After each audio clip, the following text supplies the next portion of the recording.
नमस्कार दोस्तों, डर की दास्तान में आपका स्वागत है। मेरा नाम है राकेश और आप सुन रहे हैं डरावनी कहानियां मेरी जुबानी।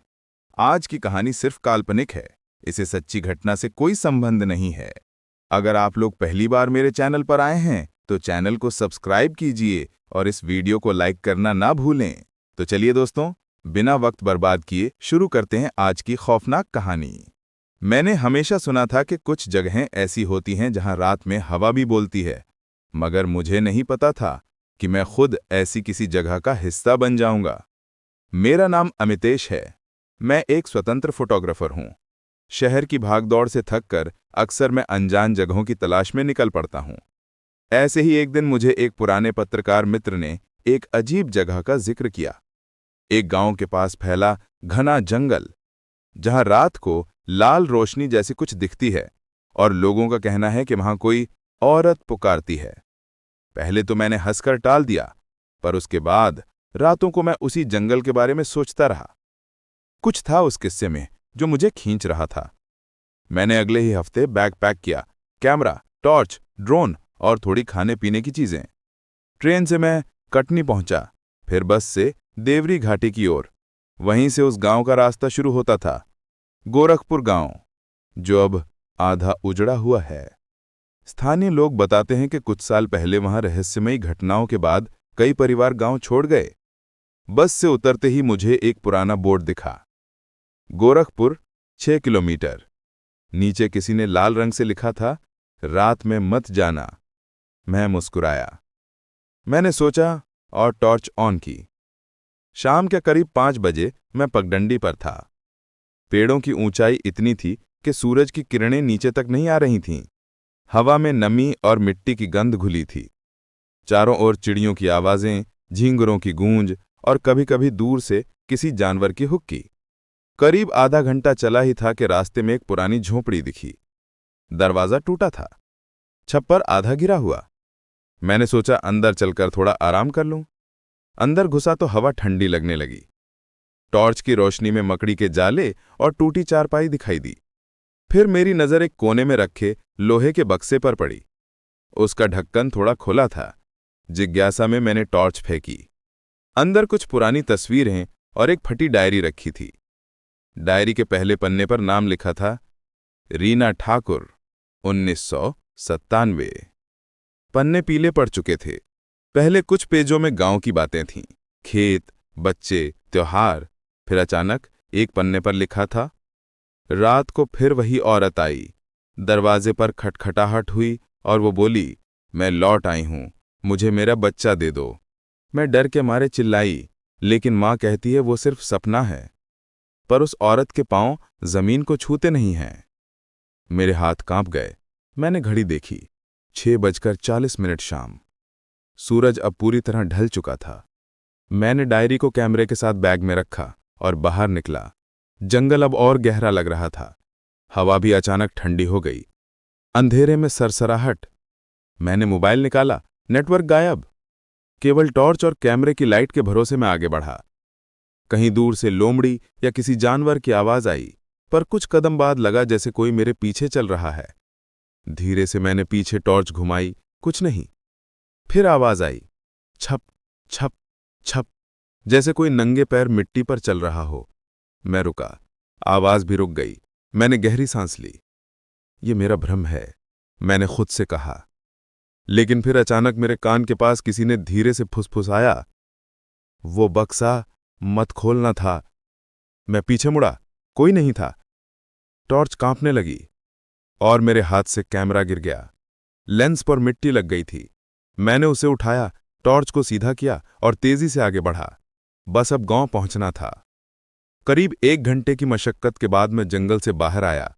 सामने खुली जगह और कुछ खंडहर नुमा घर दिखाई दिए। यही गोरखपुर था।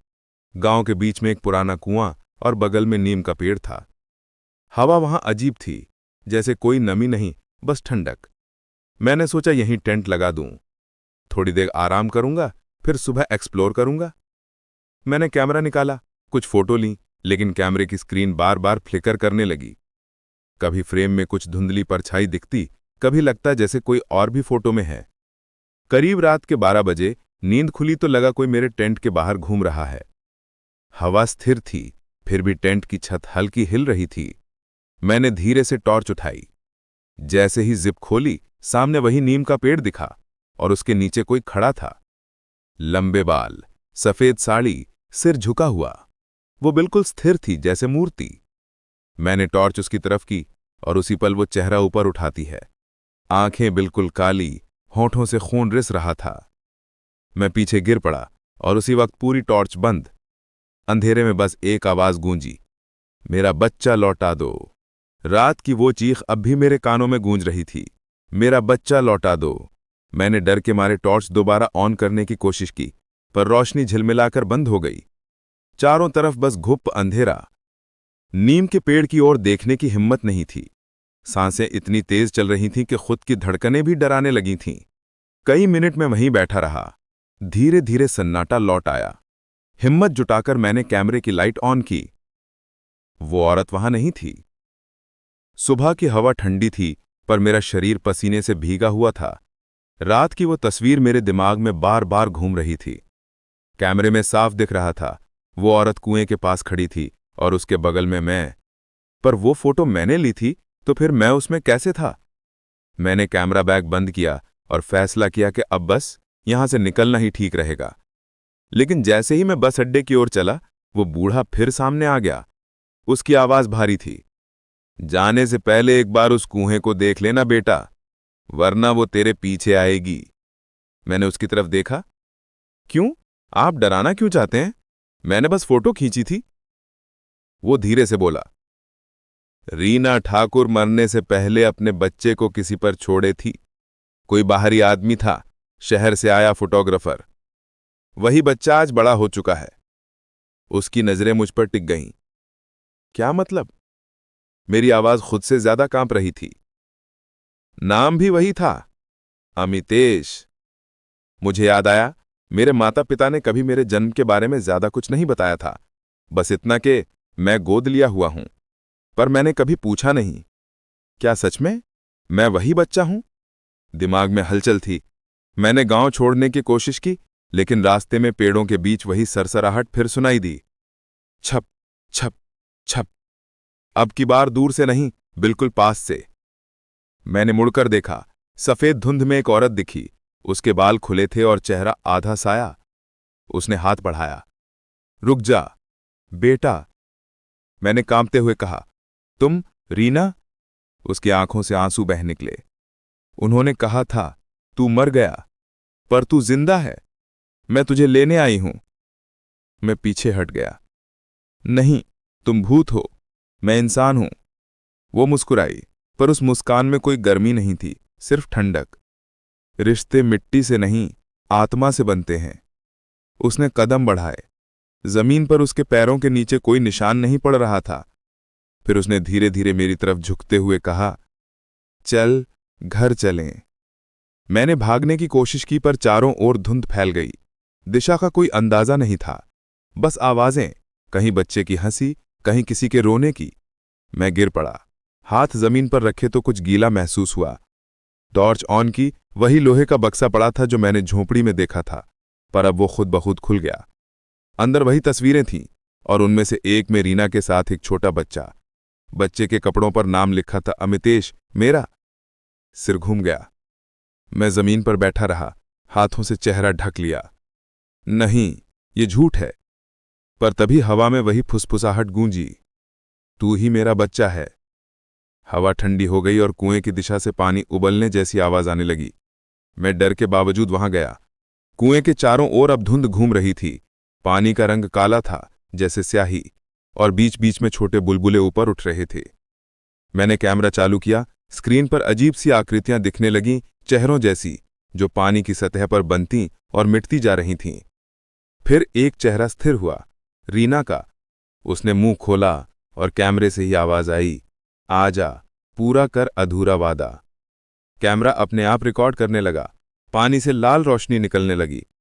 मैंने टॉर्च फेंकी और पीछे हटा, लेकिन मेरे पैर किसी ने कसकर पकड़ लिए।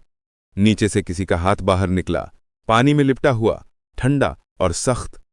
वो मुझे खींचने लगा। मैं चिल्लाया, छोड़ो, पर आवाज बाहर नहीं निकली, जैसे हवा ही रुक गई हो।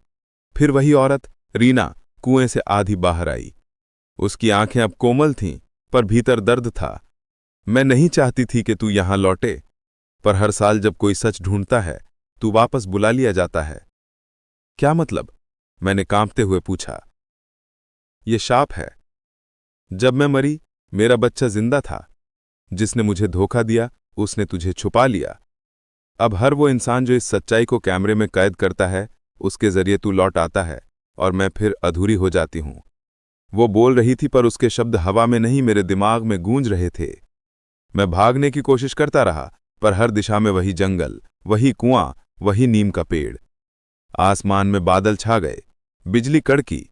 उस रोशनी में मैंने देखा हर पेड़ के पीछे एक परछाई खड़ी थी, मानो पूरे गांव की आत्माएं। मेरा शरीर ढीला पड़ गया। कुएं की हवा अब गर्म लगने लगी। अचानक किसी ने पीछे से मुझे खींच लिया।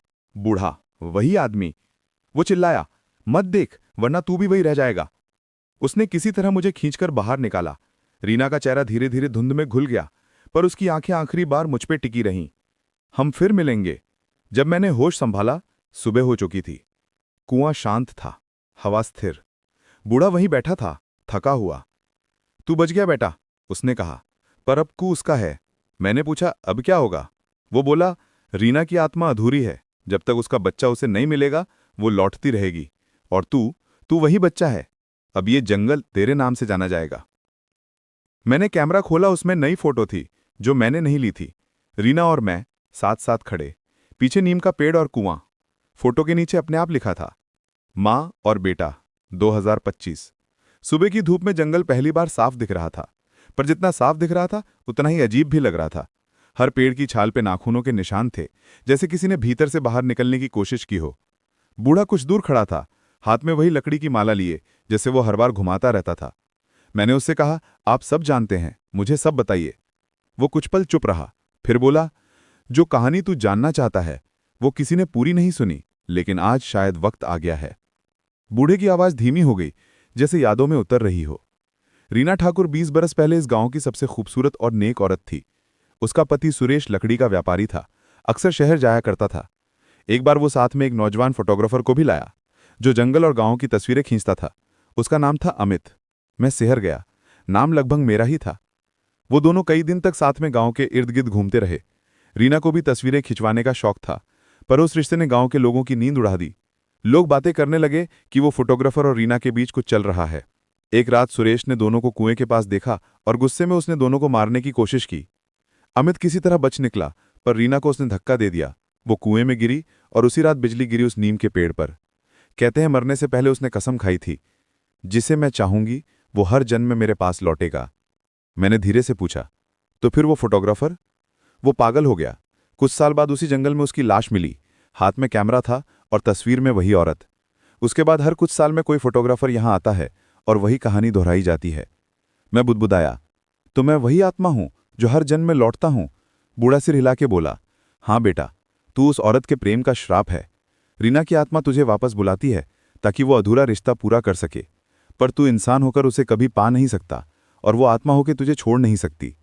बातचीत खत्म होते ही हवा बदल गई। आकाश अचानक धूसर हो गया। नीम के पेड़ की डालियां हिलने लगी, जबकि हवा बिल्कुल नहीं थी। बूढ़ा डरकर बोला, वो आ गई। मैंने पीछे देखा, रीना फिर वही, सफ़ेद साड़ी में, पर अब उसका चेहरा पहले जैसा नहीं था। चेहरे पर सैकड़ों दरारें थी, जैसे मिट्टी फट गई हो। उसकी आंखें काली नहीं, अब गहरी लाल थी। कितनी बार बुलाऊं तुझे, हर बार भाग जाता है। उसकी आवाज़ हवा में नहीं, मेरे भीतर गूंज रही थी। तूने वादा किया था कि हम साथ मरेंगे, तू भाग गया।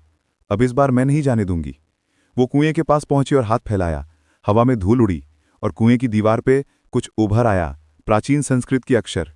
मैंने ध्यान से देखा, उनमें लिखा था, यह प्रेमम त्यजति सतेन बध्यते। जो प्रेम को अधूरा छोड़ता है, वो उसी से बंध जाता है। अचानक कुएं से एक तेज झोंका निकला। बूढ़ा जमीन पे गिर पड़ा। रीना की परछाई कुएं की ओर बढ़ी और पानी फिर लाल होने लगा। वो बोली, बस एक बार हाथ बढ़ा दे, फिर तू आजाद हो जाएगा।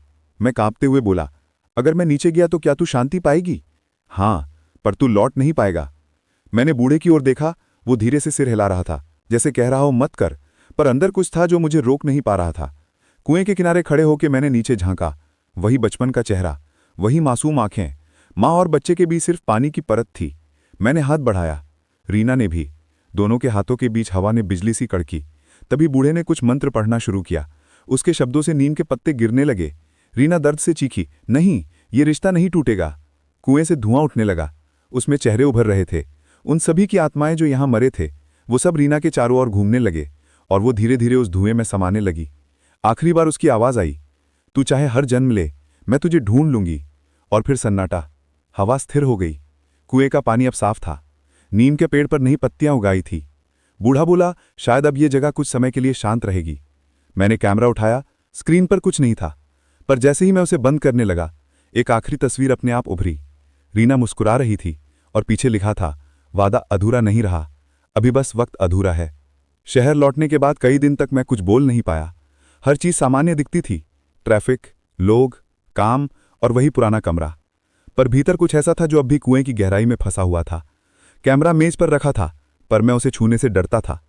जब भी लेंस की तरफ देखता, लगता जैसे कोई वहां से मुझे देख रहा हो। तीसरे दिन मैंने हिम्मत करके कैमरा ऑन किया। स्क्रीन पर पहले तो कुछ नहीं था, फिर धीरे धीरे धुंध उभरने लगी और एक फ्रेम दिखा, वही नीम का पेड़। पर पेड़ के पीछे कोई था। सफेद साड़ी, लाल आंखें और होठों पर मुस्कान। मैंने कैमरा फेंक दिया, लेकिन अगले ही पल वो तस्वीर मेरे मोबाइल की गैलरी में आ गई और टाइम स्टैम्प वही था, आज का दिन, दोपहर 3:07। रात को नींद आई, पर कुछ ठीक नहीं लगा। कानों में किसी औरत की आवाज फुसफुसा रही थी, कहा था ना, मैं तुझे ढूंढ लूंगी। अचानक नींद खुली तो कमरे की दीवार पर गीले निशान बने थे, जैसे किसी ने उंगलियों से लिखा हो, वादा अधूरा नहीं रहता। मैंने पसीने में भीगकर बल्ब ऑन किया, पर पूरा कमरा नीली रोशनी से भर गया और हर कोने से एक ही चेहरा उभरने लगा, रीना का। अगली सुबह मैं डॉक्टर के पास गया। वो बोला, पोस्ट ट्रॉमा है, हेल्यूसिनेशन होगा। मैंने सिर हिलाया, पर भीतर जानता था ये भ्रम नहीं था। घर लौटा तो बाथरूम के शीशे में देखा, चेहरा मेरा ही था, पर आंखें लाल थी और मुस्कान मेरी नहीं थी। अब साथ रहना सीख ले अमितेश, क्योंकि अब मैं तेरे अंदर हूं। उसके बाद आईने में मैंने खुद को हंसते हुए देखा, जबकि असल में डर से कांप रहा था। मैंने तय किया कि कैमरा जला दूं।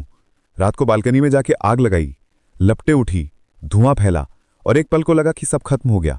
लेकिन तभी धुएं में वही आवाज गूंजी, अगली तस्वीर कब लेगा?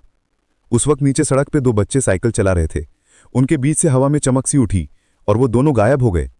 अगली सुबह अखबार की हेडलाइन थी, 2 बच्चों के लापता होने की गुत्थी, सीसीटीवी में सिर्फ धुंधली तस्वीरें। मैंने खबर के साथ लगी तस्वीर देखी और मेरे दिल की धड़कन रुक गई, क्योंकि धुंध के बीच वही चेहरा था, रीना का। उस दिन के बाद मैंने शहर छोड़ दिया। अब मैं किसी छोटे पहाड़ी कस्बे में रहता हूं। कैमरा नहीं छूता, पर तस्वीरें अब भी अपने आप आती हैं, दीवारों पर, खिड़कियों के शीशों पर, यहां तक कि आंखों में भी। हर बार वही चेहरा, कभी मुस्कुराता हुआ, कभी उदास और कभी बिल्कुल पास, इतना कि सांस रुक जाए। कभी कभी लगता है शायद रीना का श्राप खत्म नहीं हुआ, वो अब मुझसे नहीं, मेरी नजरों से बंधा है। और शायद अगर किसी ने वो कैमरा उठाया तो अगली तस्वीर उसकी होगी। श्राप कभी नहीं मुड़ता, बस अपना लेंस बदलता है। मैंने सोचा था सब खत्म हो गया है, पर कुछ महीनों बाद एक पुराने पत्रकार दोस्त ने मुझसे संपर्क किया। वो वही इलाका कवर कर रहा था जहां वो जंगल था। उसने कहा, अमितेश, तू जिस लड़की का नाम बार बार लेता है, रीना ठाकुर, उसका नाम वहां के पुराने रिकॉर्ड में है। मैंने पूछा, क्या? वो बोला, हाँ, 1989 में एक लड़की थी जो जंगल में स्कूल में पढ़ाती थी। उसका आरोप था कि गांव के कुछ जमींदारों ने उसकी इज्जत लूटी। उसने गांव के कुएं में कूदकर जान दे दी, पर मरने से पहले उसने कसम खाई थी कि जो भी उस जंगल में तस्वीर लेगा वो उसकी आत्मा का आईना बनेगा। मेरा गला सूख गया। उसने फिर कहा, और सुन, जिस कुएं की तू बात करता है वहां अब पानी नहीं, सिर्फ अंधेरा है। रात को मैं फिर वही सपना देखता रहा।